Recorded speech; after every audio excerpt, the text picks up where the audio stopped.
Welcome to the Avail podcast, where we dig deep and talk about the art of leadership. My name is Virgil Sierra, and today we're sitting down with Adam F. Jones. Adam is a transformational speaker, leadership tactician, author, and a former U.S. Army Black Hawk pilot and captain. In this episode, we'll be discussing his new book, Weapons of Mass Deception, and we'll learn about some ways leaders can detect, dismantle, and defeat the 4 weapons destroying your peace, purpose, and power. So lean in, leaders, and let's get started.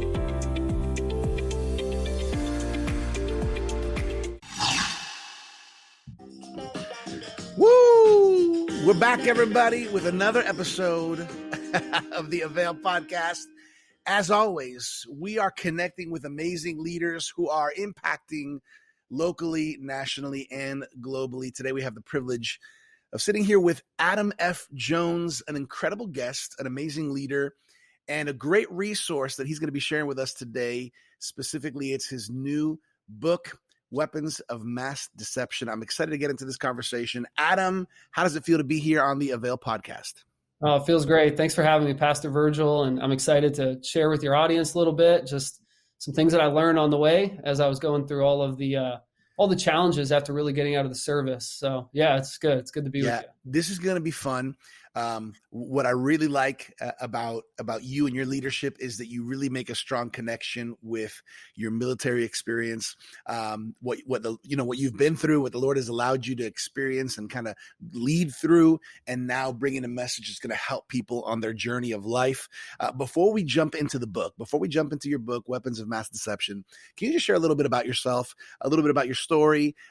Who is Adam F. Jones? Where are you from? And where are you now? Yeah, I'm glad you asked me because I always skip it. So I'm from Nazareth, Pennsylvania, born and raised out there, went to Penn State, commissioned into the Army through Army ROTC. Before joining the Army and before going through college, I was actually started flying planes at 12 years old through a program called Civil Air Patrol. So, man, I was always involved in like military things and small team leadership. After getting into the Army, I did not become a pilot like I wanted to. I didn't get my childhood dreams right away. I actually became a military police officer. And eventually, after meeting my wife, that was what was missing there. I had to meet my wife still. So once I met her, then I ended up kind of just keep knocking on the door to eventually fly. And I became a Black Hawk helicopter pilot in the United States Army. I got out as a captain, and I was a company commander in charge of, quite a few soldiers. So it was a really good experience.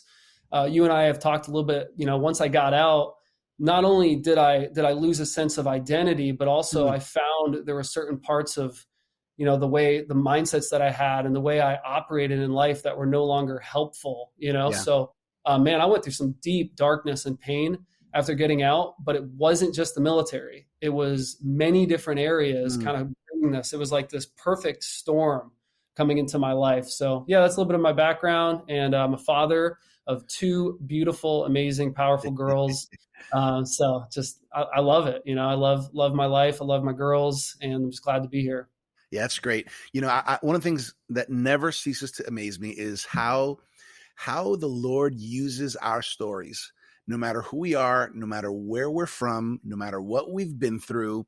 God has a way of redeeming our lives and using us to make a difference. And I love it because that's your heart, Adam. We're going to talk today about your new book, Weapons of Mass Deception. The time of recording is 2023. We're here in February 2023. We're excited because it's literally going to be hot off the press. So whenever you are, if you're listening and watching maybe later on in time, well, it's already out. But Weapons of Mass Deception. Let's just start off. Why did you write this book? What's the heart of this book, and who did you write it for?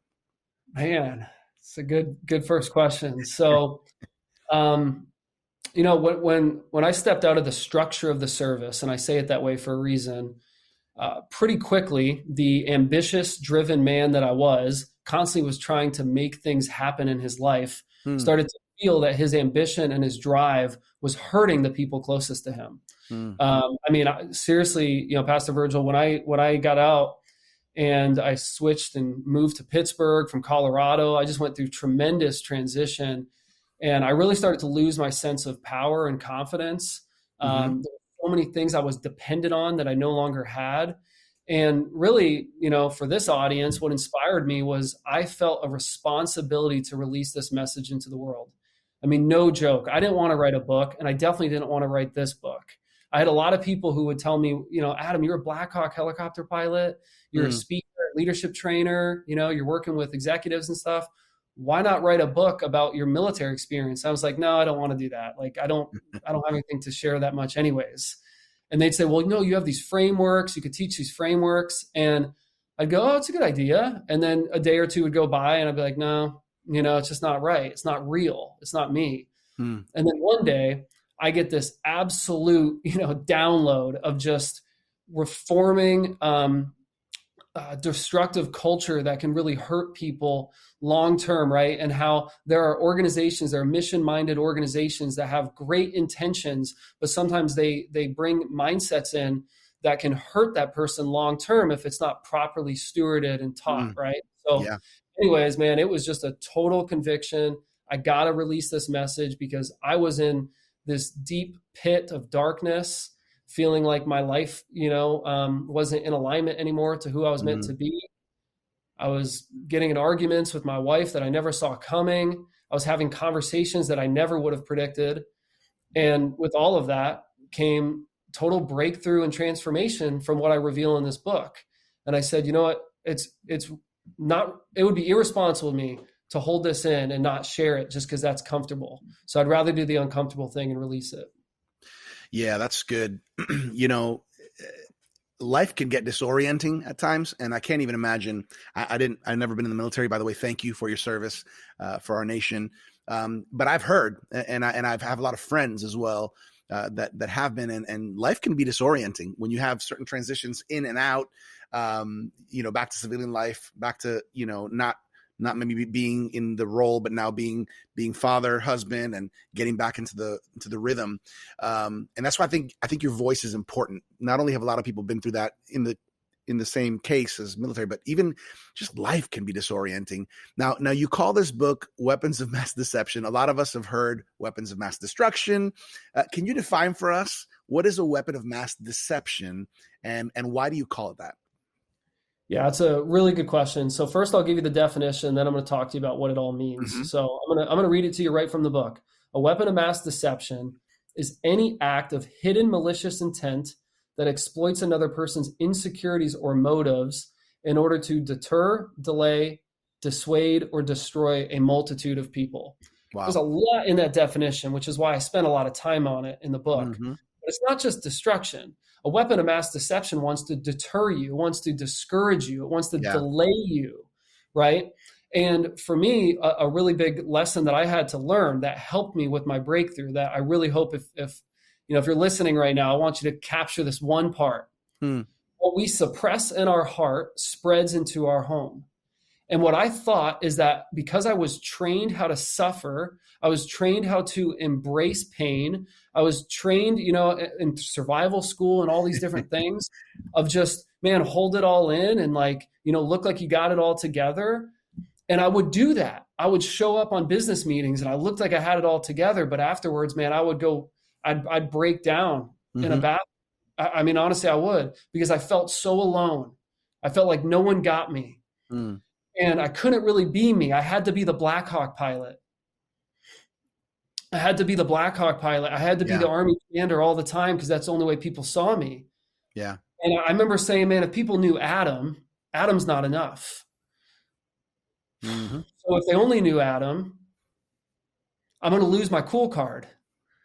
You know what I mean? Like I need to use that. I need to lean into that because that's what makes me someone that people can trust, or that someone says, man, this guy must be cool. He's a Black Hawk pilot. Must be a cool dude. Right. And I'm like, man, but there's so much more to me, but I'm not sharing it with you. And see, a weapon of mass deception, what it likes to do is it plays off of those insecurities, those mixed motives, uses ambitious and driven people to hurt a lot of people in the process because what we suppress spreads. Yeah. I would have suffered for life. Honestly, man, I would have just held it all in and I've been fine because it's just, I'm wired that way. I would have been okay. And what I didn't realize was the pain that was spreading from outside of me, from within me to outside of me, to my wife, to my daughter, to my family and friends, the environment that I was creating because I wasn't learning how to defeat these weapons. Yeah.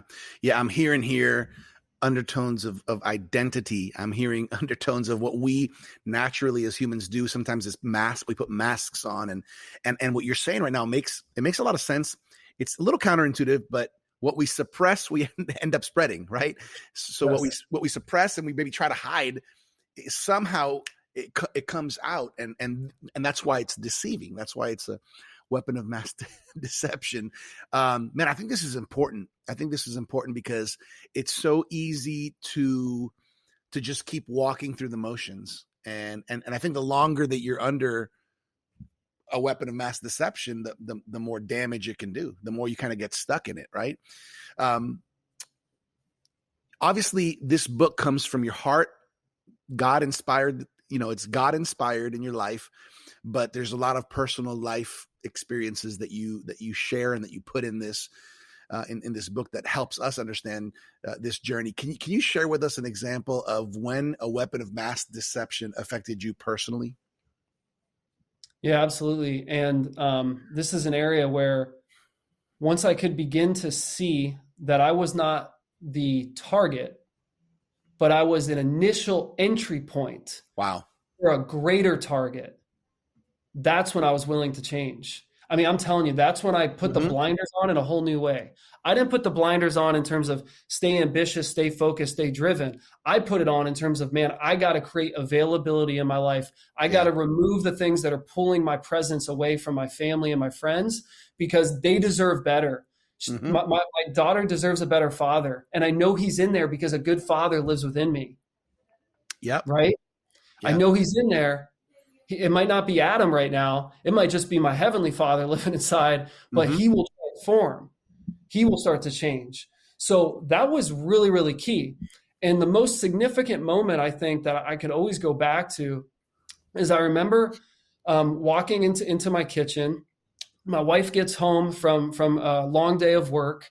I was at home. I was running some podcasts. I had a client meeting with an executive leader that I was coaching from leadership training that I do. And I walk upstairs and we're both getting into the kitchen. She's like, hey, how was your day? I said, oh, it was great, And all of a sudden, I remember she looks over and she sees that there are groceries out still, that I didn't put the groceries away, that I brought in from the house, put onto the counter, and never did anything else with hours later, right? And all of a sudden, we don't have any more money left. So these groceries are now falling apart, that, like they're soggy, like the perishables perish, that whole thing. And I can just see how she was like, where are you right now? And not only could I see it, she said it. There was a moment throughout that day where she goes, Adam, where are you? And I said, what? What do you mean? I said, I'm right here. She goes, no, you're not here. Yeah. You're never here. I don't know where you are, but it's not here. I don't know where you want to be. It's not with us. That was a moment when I could realize that all the internal fights and struggles that were going on inside my mind and really inside of my heart was being felt by my wife and my daughter and the people around me. That she was like, look, you don't want to be here. You're not present at all. And I can feel it. I can feel the tension. And I remember thinking, man, I'd walk into a home and I'd feel all this tension. I'd feel all this anxiety and stress. You know what I didn't realize? I was feeling it because it was inside of me and it was spreading from my heart into my home. So if I want to heal the home, if I want to help the home, I need to learn how to heal the heart. And I'll share this last part. I remember crying out to God. I think you'd appreciate this. And I said, if Pharaoh could harden his heart, God, would you just soften mine? Yeah. And he did. Yeah, that's good. I'm listening to you and I'm thinking this is just real life. When we, especially those of us maybe who are leaders who are very driven and very, I think there could be, I think there could be a good, healthy ambition, but sometimes that can turn into an unhealthy ambition. But when we're so driven, it's possible to be physically present, but emotionally absent. Yes. It's possible to be, and I think that's what your wife was saying to you is where are you?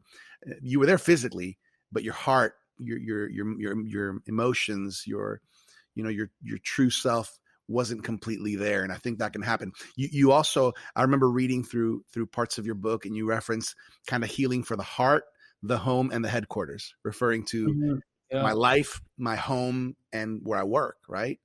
And I think that's a big piece of it, right? Because a person might feel, and I want to hear your thoughts on this, Adam.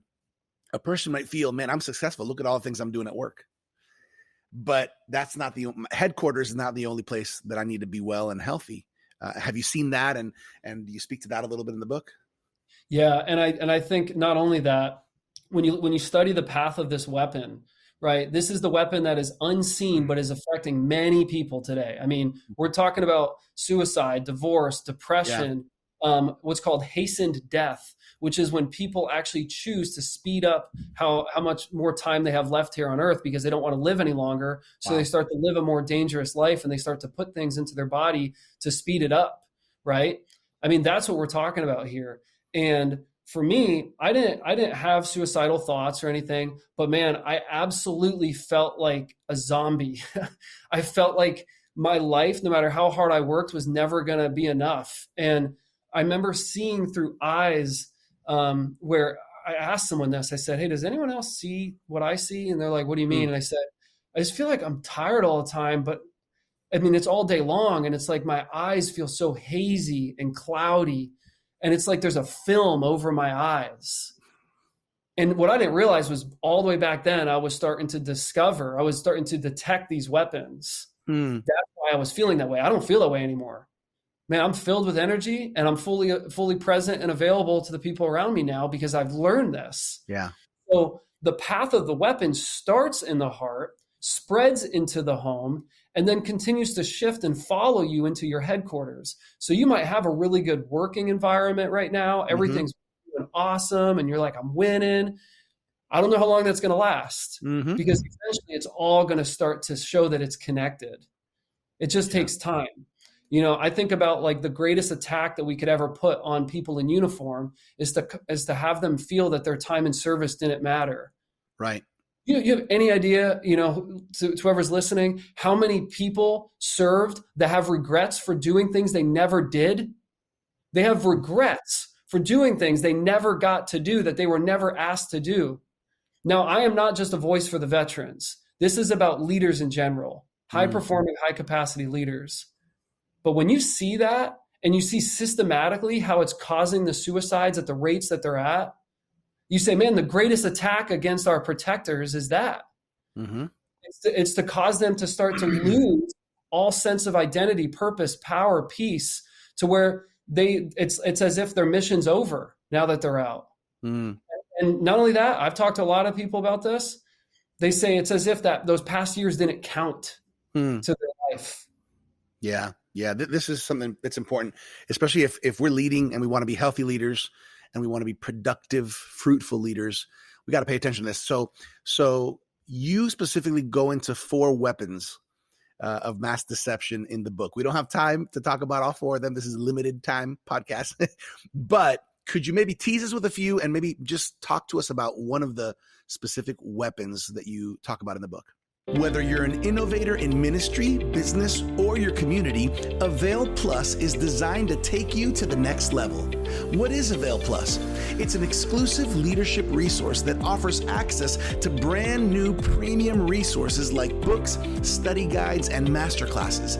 It's a chance to connect with other leaders on live calls and classes. It's early access to materials no one else has held in their hands. It's the catalyst to your next season of growth as a leader. To find out more about how you can become a member of Avail Plus, head over to theartofleadership.com/Avail-Plus. Yeah, really good question. And in this book, I'm going to take you through a 4-phase operation called Operation Restoration, right? This is not just a book where you're reading about my life. Instead, we're bringing in new stories, new examples, scenarios, all this type of stuff. I mean, it's truly a plan of attack, frameworks, tactics, all those things being revealed. And in this 4-phase operation, the first phase is simply to define the weapon. So we're going to spend a little bit of time together, and I'm going to help you define this weapon and how it's affecting your life. If you're ambitious, you're driven, that's amazing. I'm going to give you a quick spark note that I say in the beginning of the book. Ambition is great when it's aligned to your assignment. I'm not saying don't be ambitious. I'm saying align it to your assignment. Right. It has to be properly aligned.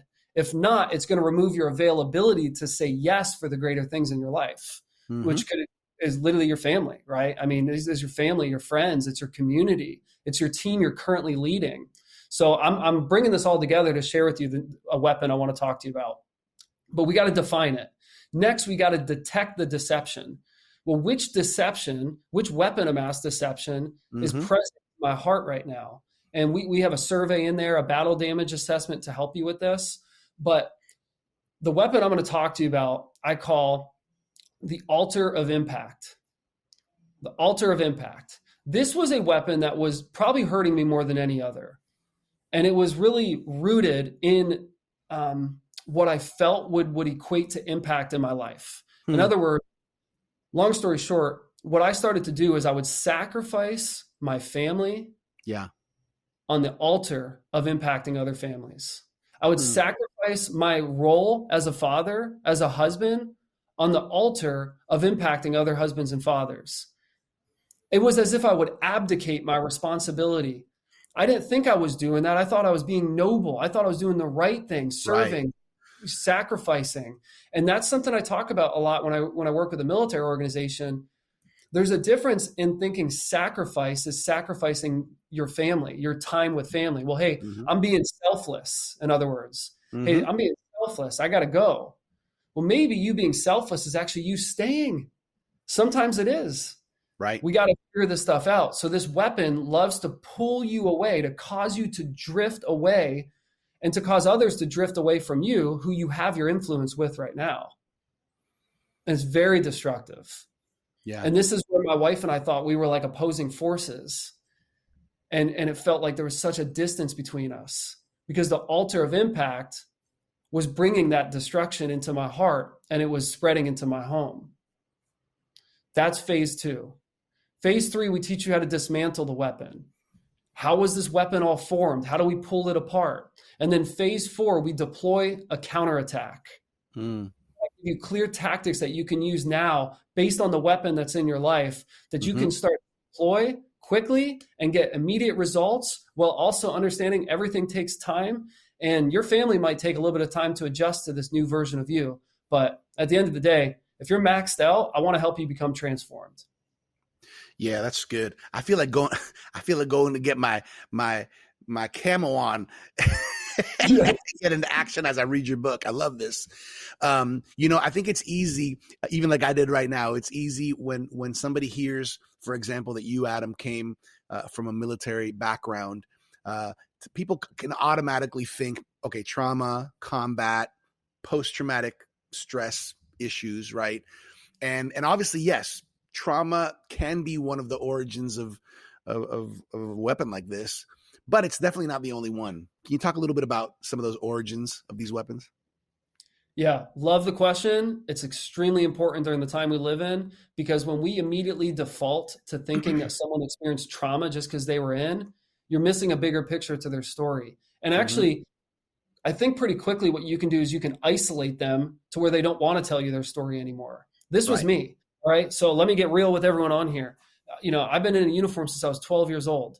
I got out of the military. And what I mean by that is the Civil Air Patrol, which is an auxiliary of the Air Force. I basically felt like I was in the military since I was 12, right? Doing search and rescue missions and all that. Went straight into the Army, became an Army officer, grew through the ranks of that in leadership, took the uniform off, I think right at about 28 years old or so. So that's a lot of time. Yeah. And people go, man, I can't imagine the things you've seen. And I go, no, I haven't really seen, I don't have any traumatic experience. I didn't see combat. I was on a schedule to deploy 3 times, and all 3 times it got canceled. I don't know what to tell you. That's my story. And see, believe it or not, that's most of the stories. Most of the stories are not, I got some really cool, awesome Navy SEAL who saw all this crazy combat and they had some trauma and they overcame it. I honor them. I love them. I'm appreciative for them, but they're not the majority. The majority are the people who were like, man, I was only in the reserves. I was only in the reserves for a couple of years and then I got out. So I don't talk about that time in my life. I was only in the Army National Guard and I only deployed to Kuwait. I didn't see any combat. I talk about this in the book. Someone who told me he's deployed twice to heavy combat zones, but he was only a truck driver. He never shot a gun in the Marines. He was only a truck driver. It's this consistent cycle of comparison that is absolutely destroying them. And what we need to be very aware of, not just for military, I'm talking about athletes. You know, I'm talking about, pastors. Sometimes someone goes, oh man, I can't, what size was your organization? How big are you running it? Right? Like that stuff. Can we just stop that type of conversation for a minute and zoom out to the bigger picture of what's the common ground? Anyways, the point is a weapon of mass deception will share with you that deception doesn't discriminate and that you don't need to be in the military to experience what I'm talking to you about. Trauma is only one cause. What I've just shared with you is many people I know who didn't have trauma, but they had something else. So here's the origins of the weapon. You have trauma, which is a given, right? We understand that one. You have training. This is one a lot of people don't think about enough. You might have been trained in a way that attracted this type of weapon and caused you to suppress it. I find that one more common than any other, to be honest. This is why we see it systematically in organizations, certain types of organizations, right? Another is transitions. So I didn't have trauma, but I did have training and I did have a transition. I had a very turbulent transition. Left from Colorado, got out of the military, moved to Pittsburgh. Right after that, COVID happens. That's a pretty big transition. New father. I have a new home. I don't know anyone in my community. Perfect to get me isolated, right? Perfect to attack. And then the last one, timing. Those are the 4 origins of the weapon.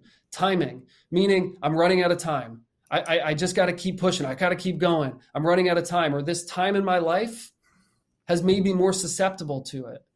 Like there's times where I'll talk to a college athlete and I'll say, hey guys, like a lot of them are not going to go pro. Do they feel like they're behind in life? Yes. Right. So it's very possible that this weapon has targeted them. And there's a lot more depth to timing. If I had more time with you, I'd share it. But in the book, I talk about that more. Yeah, it's good. I think I really like the framework that you use in the book. You define the weapon, you detect the deception, you dismantle the weapon, and then you deploy the counterattack. Before we go into how people can get your book, can you just touch on deploying the counterattack? Like just touch a little bit about what that means and how that might look like in a person's life. Yeah, great. So with deploying a counterattack, man, we got to understand that if we are the light in the world, then we are an extreme threat to darkness. That's right. And that actually, there really isn't truly a battle between light and dark in terms of like dark ever winning. Because if I just turn the lights off and then I turn a flashlight on, the flashlight wins. That's right. You know what I mean? So like we need to be intentional with the fact that, hey, I might have been attacked, but that's because I'm a threat. See, the reason this book really works best for leaders, high capacity, high performance leaders, because you attract this type of attack, this type of weapon. Yep. Right.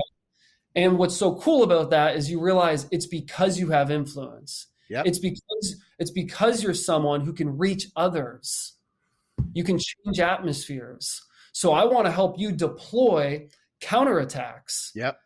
To say, look, man, if the altar of impact has been affecting me, then I need to look through this list of counterattacks that Adam provides and pulls out the right one that I can start to use.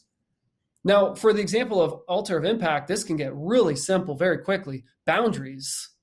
I understand that boundaries not only protect me, but protect the other people in my life. That when I say yes to something, I'm saying no to everything else. I don't know if people realize that enough. Like when you said, hey, Adam, let's put a podcast episode together, and you offered me this opportunity. I realized that you are taking this hour out of your life and you can't give anyone else. It's just with me, and I'm honored for that. You know what I mean? Yeah. So boundaries are critical, but how are we intentionally setting up those boundaries to where we protect others around us? That's a counterattack that we can deploy immediately for the altar of impact to say, look, I want to make an impact in the world. I want to make sure my life matters and my name matters and all those things.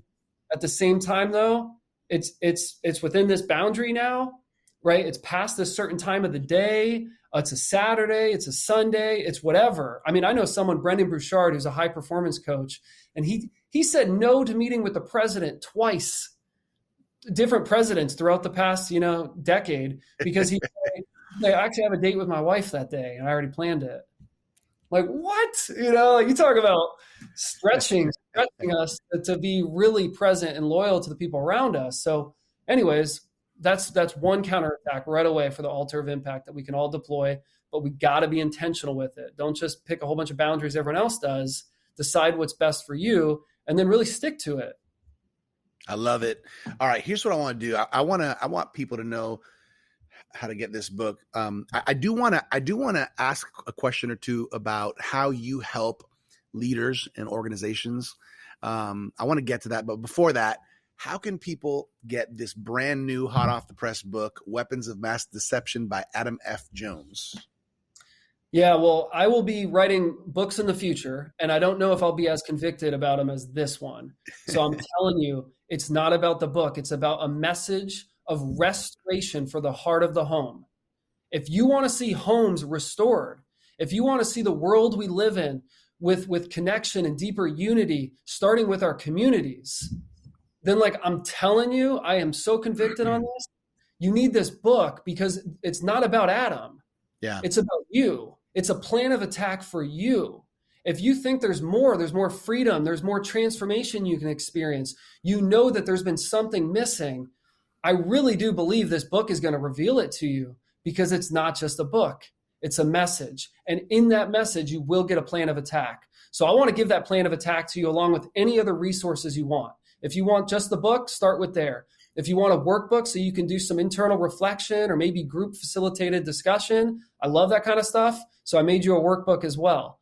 Additionally, we have a masterclass. This masterclass, you're going to get a lot of time with me through the video, and I'm going to help guide you through these breakthroughs on a deeper level. So all of that is available to you at adamfjonesbook.com.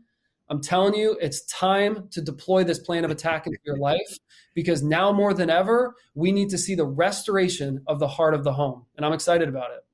Yes, this is good. So just go to adamfjones.com, Adam F. Jones book, adamfjonesbook.com. That's where you're going to have all the information on this book specifically, all the resources that are connected to it. I know that adamfjones.com is also your website, but we're specifically talking about Weapons of Mass Deception, the book, the study guide, the masterclass videos, all that's options that you can have. I think it's a no-brainer to get the whole bundle because, hey, lean in and get into this. Now, before we close, Adam, I know that you work with leaders and organizations kind of in strategizing and leadership. Can you just tell us briefly about that? Yeah. So, one thing that I was taught by a mentor of mine named Israel, who I talk about in this book, Israel said, Adam, go back to the Genesis to find your revelation.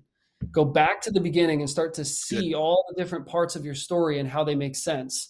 And the one thing that actually, oddly enough, happened in my life is I would consistently get teams that were underperforming or low morale or toxic leaders. I mean, I got it all multiple times.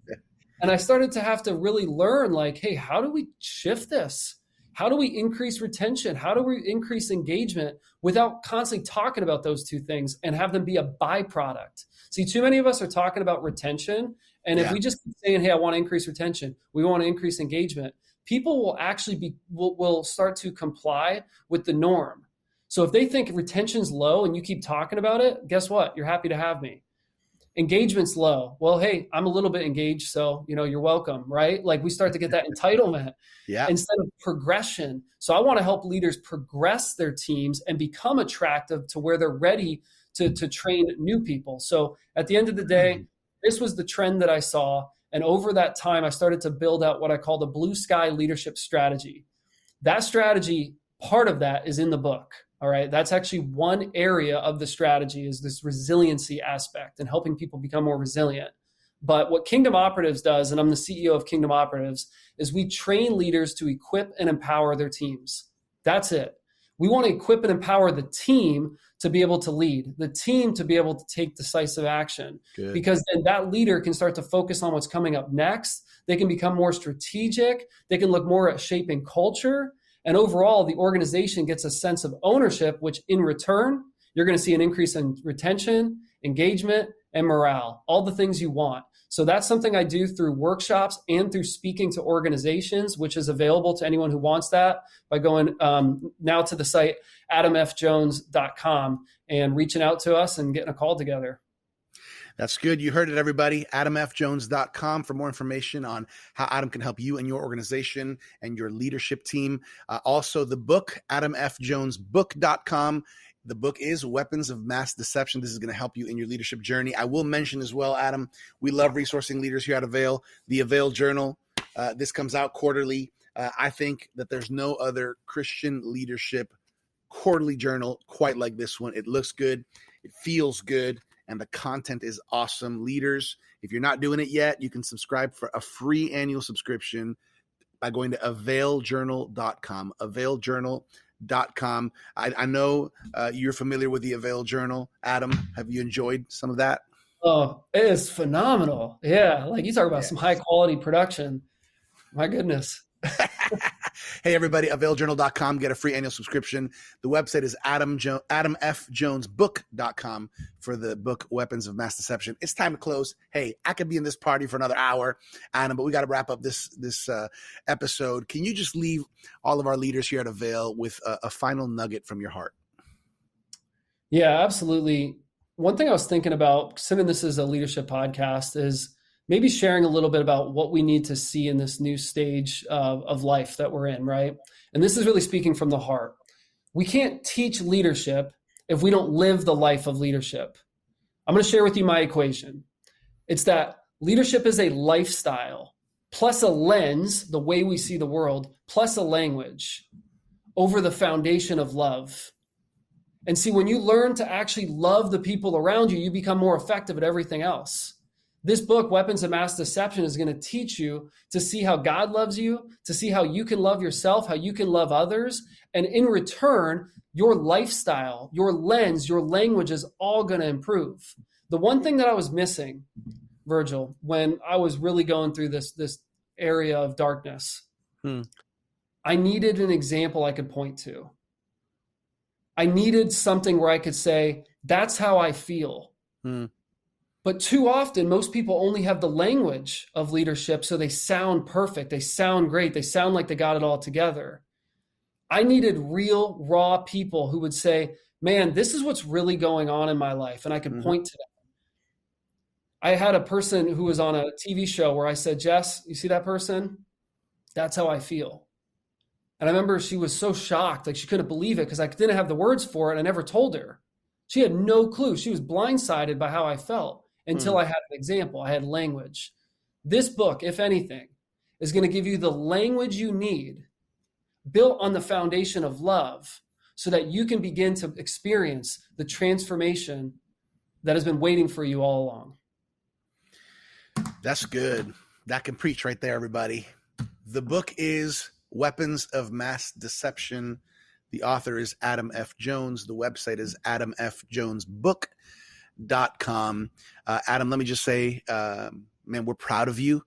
On behalf of the Avail team, Dr. Sam Chand, Martijn van Tilborg, everybody behind Avail Leadership, we want to say we honor you. We bless you. We thank you for your service to our country. But even, right now, just thank you for serving leaders by producing content, resources, and a book like Weapons of Mass Deception. We're really blessed by you. Yeah, appreciate it, Pastor Virgil, and to the whole Avail team and everyone listening. Thank you so much for allowing me to be a voice in your life for this moment. Hey, everybody. Thanks for connecting once again to another amazing episode of the Avail podcast. My name is Virgil Sierra. I'm the lead pastor of Vertical Church, a.k.a. Iglesia Vertical in South Florida, where we are one church, two languages. I'm your host right here for the Avail podcast. Every week, a new episode pops out. Adam, it's been awesome. Avail audience, listeners, viewers, we love you. We'll catch you next time right here on the Avail Podcast. Thank you for joining us for this episode of the Avail Podcast with our guest, Adam F. Jones. To get his book, Weapons of Mass Deception, go to adamfjonesbook.com. And you can find out more about Adam at adamfjones.com and on social media under the handle Lead with Adam. For more leadership resources, check us out at theartofleadership.com. And make sure to claim your free annual subscription of the Avail Journal at availjournal.com. As always, I'm your Avail podcast host, Virgil Sierra. Muchas gracias.